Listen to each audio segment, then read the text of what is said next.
Costruire nuove case e nuove strade è stata la cosa più facile. Cercare di ricostruire cuore e anima richiede molto di più di una vita intera.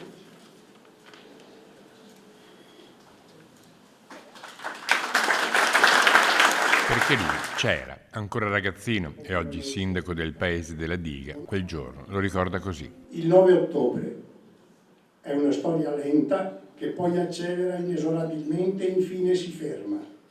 Il 9 ottobre è profondo lutto e ai longaronesi e a noi ertocassanesi ha tolto tutto. È il bianco, il vuoto, il silenzio, la morte. Perché la mattina dopo, quando si è fatta un po' di luce, non c'era più niente. I paesi, le genti, tutta la vita di prima spazzati e cancellati in pochi minuti. Avevo 13 anni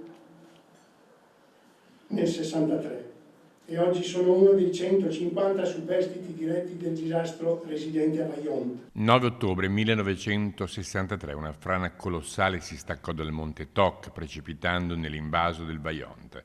L'onda causata dall'impatto in pochi attimi travolse Casso, parte di Erto, Longarone e altri centri del fondovalle. Le vittime furono quasi 2000.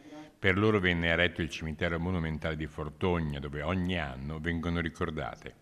Sono passati 62 anni, ma quella tragedia resta viva e presente nella coscienza collettiva del paese. Ci sono stati quasi 2000 morti e non sono stati morti legati a una calamità naturale, sono dei morti che sono legati a degli errori che dietro nascondevano anche qualcos'altro.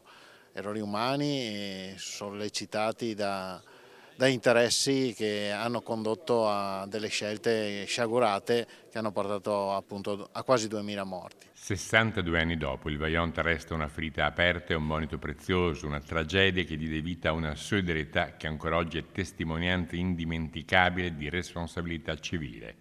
62 anni e c'è chi per la 10ª volta vi partecipa da vescovo. Io sono rimasto davvero sorpreso in senso positivo anche ieri con le rappresentanze dei partner di gemellaggi e di patti di amicizia, e il racconto di loro, il coinvolgimento di loro mi ha proprio toccato. Lo vedo combinabile con quello che sta succedendo sulla pace che si sta concretizzando anche di lì. Lo sento convergente, è una interpretazione del tutto al Vajont.